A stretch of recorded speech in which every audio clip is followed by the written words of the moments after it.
ভয় পেও না চাঁদাবাজ, তোমরাও এই সমাজের মানুষ। আমরা ইনশাল্লাহ তোমাদের হাতেও সম্মানের কাজ তুলে দেব। তোমাদের মা বাপকে কেউ চাঁদাবাজের মা বাপ আর বলবে না, তোমার স্ত্রীকে কেউ চাঁদাবাজের স্ত্রী বলে ফুটা দেবে না।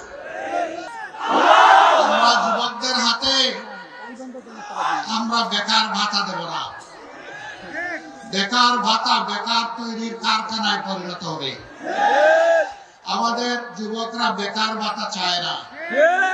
আমাদের যুবক যারা আছে তারা তাদের হাতে তাদের ন্যায্য কাজটা চায়। আমরা ইনশাআল্লাহ প্রত্যেকটা যুবক যুবতীর হাত আমরা বাংলাদেশের দেশ গড়ার কারিগরের হাতে তুলে দেব। আমরা তাদেরকে বাস্তব শিক্ষা দিয়ে দক্ষতা তাদের হাতে আমরা তুলে দেব। এরপরে গৌরবের সাথে দেশে হোক প্রবাসে হোক সম্মানের সাথে সে আয় রোজগার করবে, চাকরি করবে, ব্যবসা করবে ইনশাআল্লাহ। আমরা উত্তরবঙ্গকে পুরা একদম ইন্ডাস্ট্রিতে পরিণত করতে চাই, এটা সম্ভব।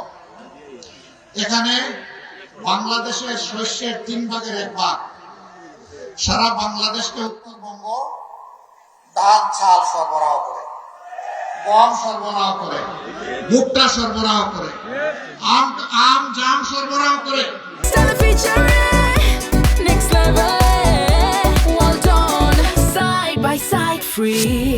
লিচু সরবরাহ করে, পেয়ারা কুল সরবরাহ করে।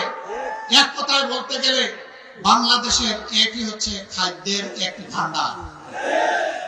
কিন্তু আফসোস, কৃষক তো উৎপাদিত মূল্যের সঠিক মূল্য পায় না। পণ্যের মূল্য কেন পায় না জানেন? 2টা কারণে পায় না। একটা হচ্ছে মধ্যস্বত্বভোগীরা এসে এখানে কামড় দেয়, আর একটা হচ্ছে ঘাটে ঘাটে চাঁদাবাজরা অস্থির করে তোলে। এই 2 কারণে কৃষক পায় না পণ্যের মূল্য, ক্রেতা পায় না ন্যায্য মূল্যে তার পণ্য।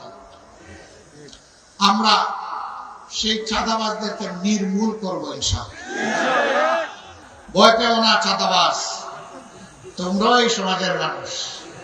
আমরা ইনশাআল্লাহ তোমাদের হাতেও সম্মানের কাজ তুলে দেব। তোমরাও সম্মানের সাথে বসবাস করবা। সেদিন আর মুখ লুকিয়ে তোমাদেরকে চলতে হবে না সমাজে। তোমাদের মা বাপকে কেউ চাঁদাবাজের মা বাপ আর বলবে না, তোমার স্ত্রীকে কেউ চাঁদাবাজের স্ত্রী বলে ফুটা দেবে না। আর মাঝে মাঝে মানুষের জালে বন্দী হয়ে তোমাদেরকে বিপদে পড়তে হবে না। তোমরাও সম্মানের সাথে বসবাস করবা ইনশাআল্লাহ। এইভাবে প্রত্যেকটা হাতকে আমরা প্রত্যেকটা হাতে কাজ তুলে দিয়ে সম্মানের হাত বানাতে চাই। আপনাদের কোনো আপত্তি আছে? এই অবস্থা যদি তৈরি হয় রাজধানীর দিকে প্রাণ খুনে ছুটতে হবে না ইনশাআল্লাহ।